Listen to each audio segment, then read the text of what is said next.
All right, what's up, everybody? I'm going to be responding to David Doyon Jr. 5774.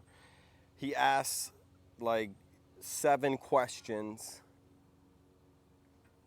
here. He said, um, basically, I'm going to go through all of these questions, and we're going to respond and answer these one by one, and I'll post the questions right here, right? I'll put the questions here, and then I'll go ahead and answer and respond to all these. All right, so David Doyon Jr. First question: how does all the soy and soybean oils taste? So when soy and soybean, I think a lot of people get this confused, and this is what tofu is made from. This is where tofu comes from. It's not a bad thing.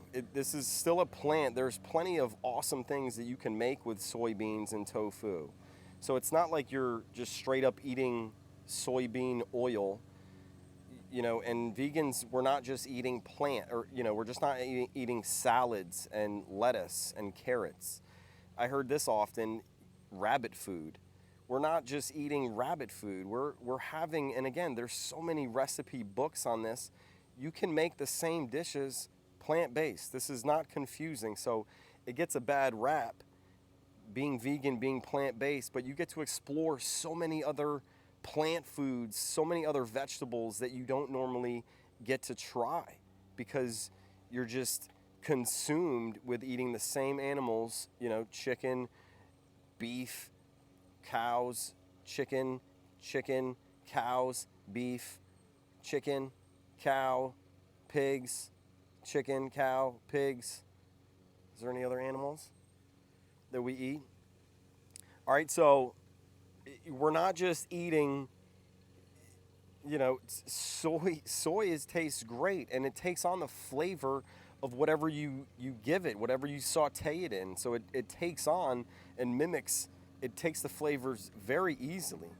And so it absorbs it. So you can soak it, you can marinate it, it takes on the flavor. So that's not something that you should be worried about of tasting what soy tastes like, right? Soy really doesn't taste like anything, and it's really all about the flavoring and the herbs and the spices and the marinades and all of the things together. It's not like you're just eating a block of tofu. Similarly, you're not just eating raw chicken flesh.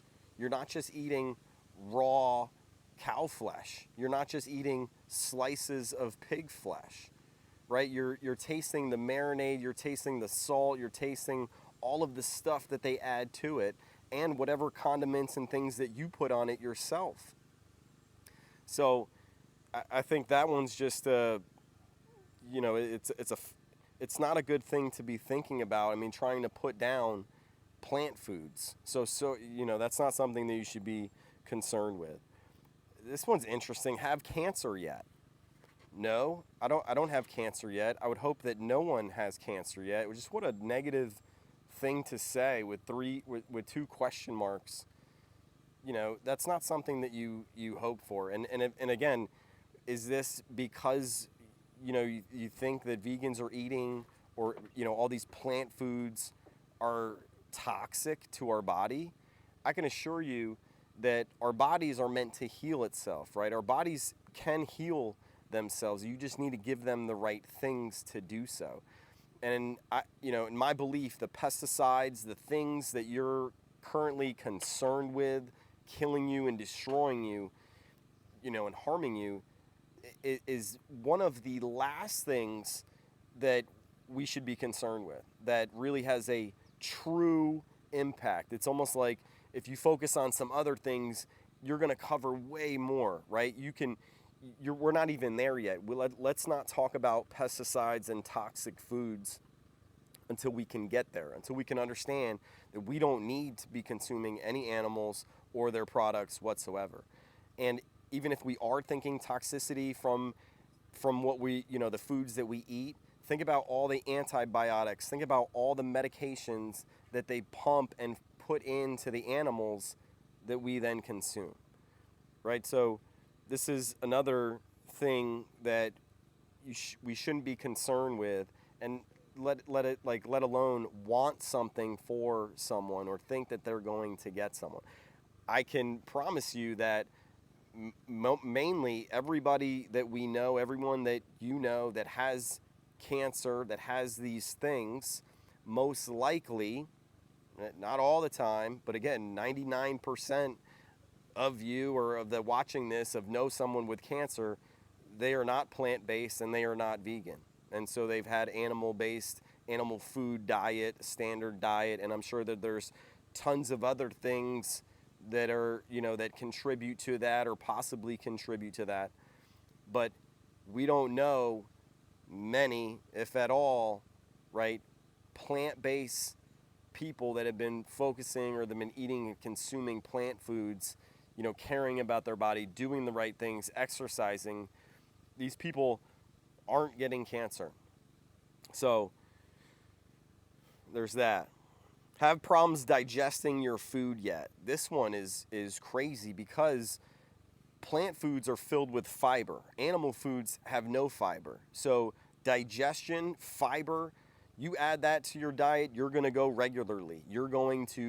It is going to get through you. This is what the foods are designed to do. They don't clog you up. They get things going. So problems with digestion, not at all. In fact, the opposite when you switch to a plant foods, when you quit eating animals, your fiber intake goes up because plant foods contain more fiber. There's zero fiber in animal foods. Zero. None. So think about the things that are the negative things that are in animal foods, in meats, in the flesh of animals, and think about the things talk about the bad things in plants. There are none. There really are none. So compare animal foods, all that saturated fat, trans fatty acids, all of those things. Think about, those are only in animal foods. And then think about what's in plant foods. Think about all the good things, all the nutrients, all of the goodness in a variety of plant foods, right? So focus on that. The more that you can consume of that, the less of this, the better. If we can eliminate the animal foods, if we can eliminate all of that, all of those bad things, sure, there's some good things in there, but you can find good things in anything. But the cons, the bad things in animal foods far outweigh any positive things that you're going to get from animal foods that you can't get or you couldn't get from plant foods. So focus on all that. Let's keep it going. Guaranteed you feel like shit. This is, again, nonsense. Feel way better, have way more energy. And so this feeling like shit, not at all. In fact, you're going to feel the opposite. Notice how you feel or what you feel like after lunch. Say you have a animal food, sandwich, pizza even. So just had a company party, lunch thing. I can tell. People ate pizza. Afternoon, people are groggy. They're lazy. They're sleepy. They're not wanting to get active because it just weighs them down. All that dairy and all those animal foods, all that processed meat. Our body does not want to. It does not consume or convert it into good energy.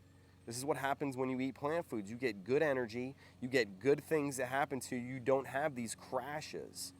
So guaranteed to make you feel like shit. Just focus on the quality of the foods, right? You're not just eating processed plant foods, Impossible burgers, all of these, that's not what you're consuming. I want you to focus on whole food, plant-based things, right? All of that, the fruits, the vegetables, everything plant-based, everything coming from plants, and the quality and the variety of those plants. Try a whole bunch of different things. That is my best recommendation. Try a whole bunch.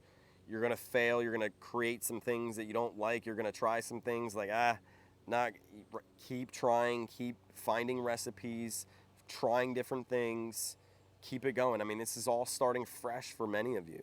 Anybody that just now convert, you know, this is going to be something that this is fresh, this is new. Take this, take what all of our posts, the things that we do. If you want specific recipes, can certainly get you that. But we started with a bunch of cookbooks, a bunch of different online. You can Google, you can try, you know, vegan, replace whatever animal dish that you normally have. Vegan turkey, vegan plant-based whatever, like bacon, plant-based bacon, what, all of your favorite foods, try it. Just Google it. You're going to find it. You're going to be like, no way. And you're going to try it and you can be like, oh my gosh, so good. Also, if you want to stop eating animals, why are you finding a substitute that looks exactly like animals? Easy. This is because we're used to this. We've got over 30 years of eating bacon, 30 years of eating steak, or growing up thinking that, you know, beef, it's what's for dinner. These are, you know, milk, it's good for us, it's good for our bones. These are things that we were taught, that we're used to. So, and if we can mimic those things, and just not harm an animal, just not kill an animal, just not enslave an animal. No animal has to die in order for me to nourish my body and get the things that I need that I can't get from plants. Why would I consume animals? That's the thing. That's the key right there. That is the key. So, of course, I want to look at, and I'm used to eating steak. I'm used to having burgers. I'm used to having pizza. So if I can create a plant-based pizza that is super delicious, that takes that craving, everyone wants pizza. I don't ever want any human being not to experience or have pizza. Pizza is incredible. A burger, same thing. Does it need to come from animals? Nope, not at all. In order to have an amazing experience, an amazing dish that looks the part, that just looks delicious, whether you want to say it's from an animal or from a plant, it doesn't matter. It doesn't. If you think about the concept of what's on our plate, we've created or made animal flesh into, you know, things that we think are, you know, delicious or appetizing, that we've been conditioned to do that. But if you think about what's actually on in the blood and everything that goes into that, in total, it is not the same picture. It is absolutely not the same picture, and that changes the way that you look at this dish. There was a concept, forget her name, but she talks about, you know, if you're at a party, you're at a dinner party, and you taste this amazing stew, and it's so delicious, and it's just so good. You're over a friend's house, and you ask that friend and say, wow, this stew is so delicious. It is so mouth-watering. What is in this? This is incredible. And she gives you the recipe, and it's made with golden retriever. You're like, oh my gosh. You almost want to throw up, because what you've pictured deliciousness to be is not made with the flesh of a dog. It's just made with the flesh of a cow or a pig or deer. Right? We've been conditioned that way, but there really is no difference. The flesh of a dog and the flesh of a cow, they're both animals. They're very similar. They have very similar characteristics to us as well. Sure, we have our differences, completely agree, but we have these things in common. They give us that connection. And that's what I want for all of you, is to reconnect with the animals, and not just certain animals. That's what we've been conditioned to do. That's what we've been conditioned to believe is the good thing, or the thing that we're just supposed to do. So that, I hope, answers that question. Why are you finding substitute that looks exactly like animals? And a long story short, that's what we're used to. That's what I would love to continue to do. I just don't want to harm an animal. I just don't want to enslave an animal. I just don't want to kill an animal. An animal does not have to die, be enslaved, have to travel on a slaughter truck, have to go through, line up to the slaughterhouse, whatever that feels like. No one has to do that. And no one has to even if you say it's a humane killing, even if you put a gun to the back of the cow's head or any animal, even if you put that and the cow doesn't know it's coming, not at all. It wakes up, it's a beautiful day. Even if you end that cow's life, it still doesn't need to happen. Not on my behalf and not on your behalf. That's what I want for you. That's what I want you to understand. I mean, if you can just get there, this all goes away. All of this, and I think it's a natural thing to think about. Once you connect, once you be like, man, if that's like me, if that's someone similar to me, if that was my brother, if that was someone, right? If that was someone that I did not want to be harmed or want to go through this, even if I didn't care about that person or know that person before,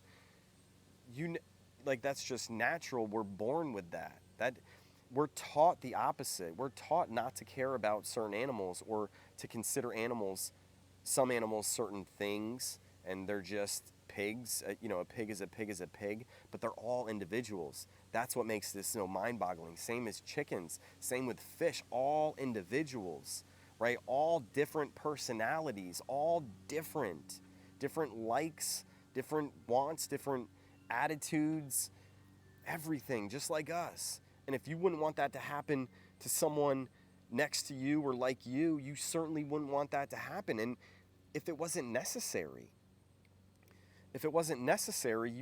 why? Why encourage this behavior? Why continue to do these things? It really doesn't make any sense when you really stop and think about this. It doesn't. But that's why that's what we're used to. That was a long-winded answer, but that's what we're used to. That's what I want to continue. I'm used to that. It makes and really any cuisine that sushi. My dad was blown away that the fact that he didn't realize that we went to a sushi restaurant, that, my wife, kids, everybody, we were all eating plant-based sushi. It was plant-based. It looked exactly like the rolls, just like the rolls that you get when you have sushi. Sashimi even. There's places that do sashimi and my favorite was salmon, a red snapper even. So it was just the flesh of the fish on top of the rice. They call it sashimi, right? You can do watermelon slices, lemon slices or peels, all different types of ways. I say high end. There's sushi restaurants that do this. There's absolutely sushi restaurants that do this, that create, and they mimic what you're used to. That's it. But it's made with plants. And if I can get you walking away being like, oh my gosh, that was delicious sushi, and you had no idea there was plants, that's the point. Why would anybody want to commit and cause harm and suffering and pain and violence towards animals when it's unnecessary? So, not that I don't really care what it looks like. That's what I'm used to. That's what appeals to people now, and that's not going to change. Like, you're not just going to not appeal to those things. Those are the foods that you're used to. When you just strictly eat grass or dirt. Who wants to eat grass or dirt? Nobody wants to eat grass or dirt. No one. And I don't want anybody to eat grass or dirt. But there's a variety of different plants, vegetables, and fruits that you can put together, put a recipe together, try different things, tons of spices, tons of different flavors, different just ways to cook plants. On the Blackstone, right here, right next to me, flat griddle, throw as many or whatever types of vegetables and even fruit. Jackfruit's another just phenomenal way to have a meal. You even buy canned jackfruit, throw it on a griddle, throw it on a Blackstone, mix it up, add some barbecue sauce, add some flavoring, some garlic, whatever. Sloppy joes or pulled pork is what you're used to. You can make the same thing from jackfruit. It's amazing. It's absolutely amazing. So this is what we want we want to start doing. We want to start creating the same things that we're used to eating and just change it with plants. It's not this huge, crazy, my mind altering different thing. Your whole world is going to change. This is just quick switch, minor switch for the better. That's what I would say. All right. You know, grass or dirt. Nobody wants to eat grass or dirt. Just the same dishes that you normally eat, just with a plant-based option. And if you get a chance, go to an all vegan, all plant-based restaurant, and you'll see, they'll have everything that you're used to, just maybe spelled a little differently, or chicken, like a CHIK apostrophe N, or some sort of way to mimic, or plant-based burgers, right? Mushroom burger. Went to a place just the other day. I mean, thick mushroom, just done incredibly well. Something that I normally, I just never would have thought of that you can do. Sliced mushrooms representing and and and basically becoming the things that we're used to eating. Mimics like steak. These little steak strips come from. You can have mushrooms on them. I mean, that's incredible.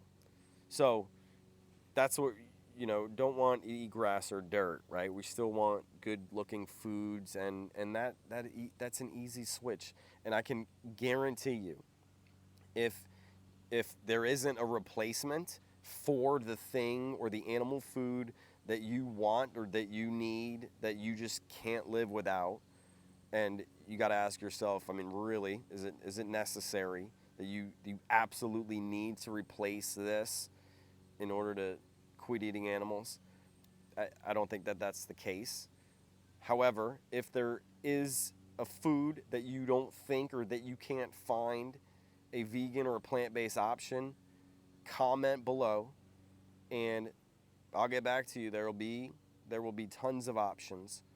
I for sure will give you an option, and if not, we're going to create an option. That's a great opportunity. All right? So, those are my answers. Why mimic something you are so against is his last question that he really wants to answer, that he wants me to answer.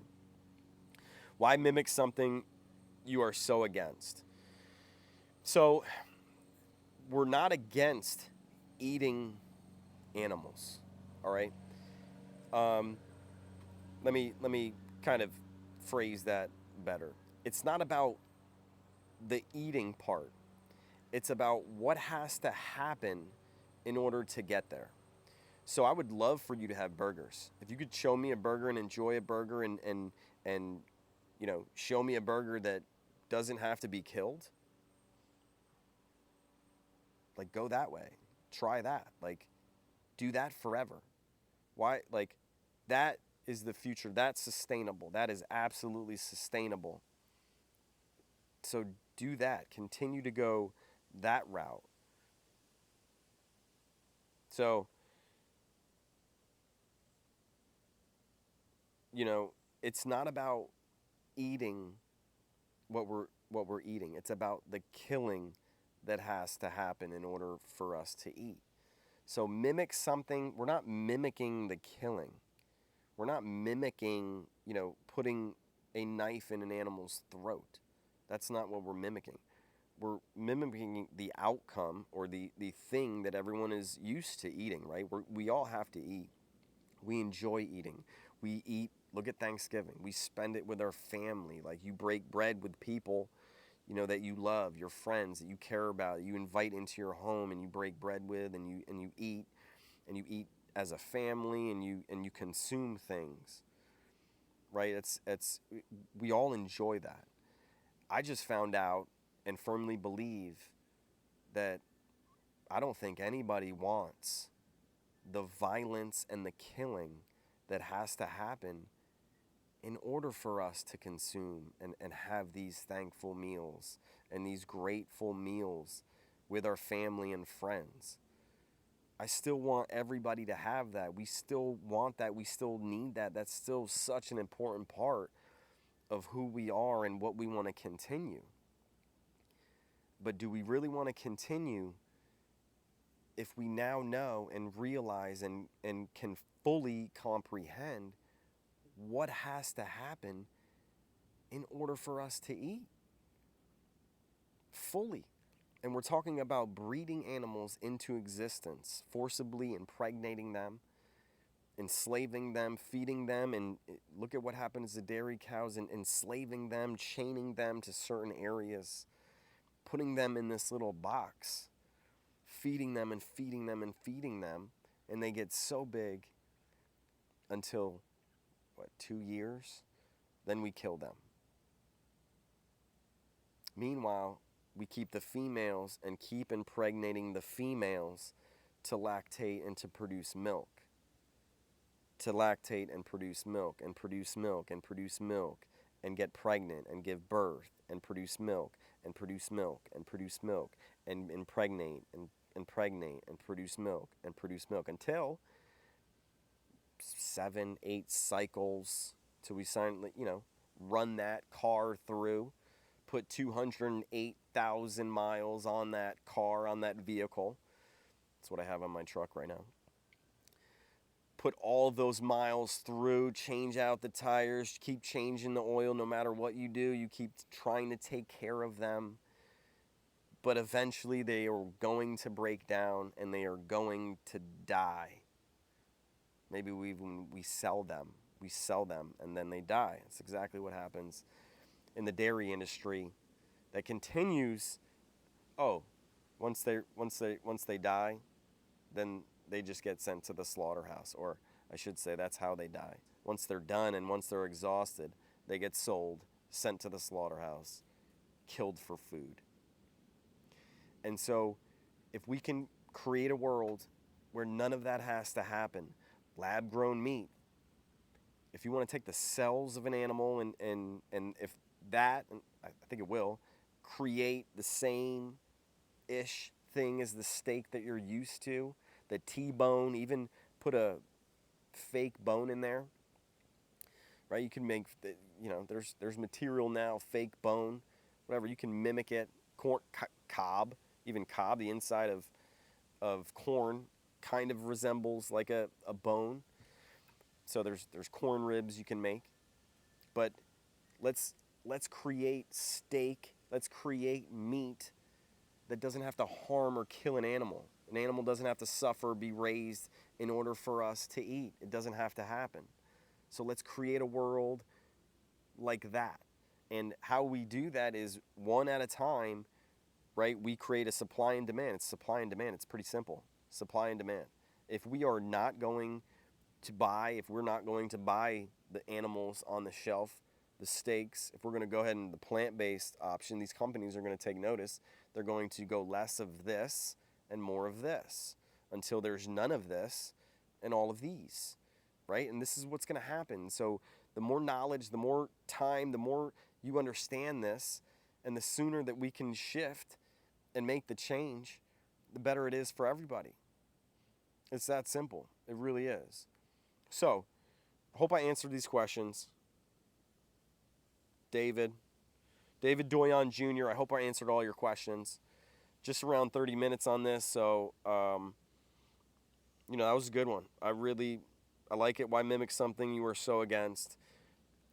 We're just against the killing. It doesn't have to happen. And if it's unnecessary for it to happen, let's go that route. All right? All right, guys, thanks. Appreciate you. Peace.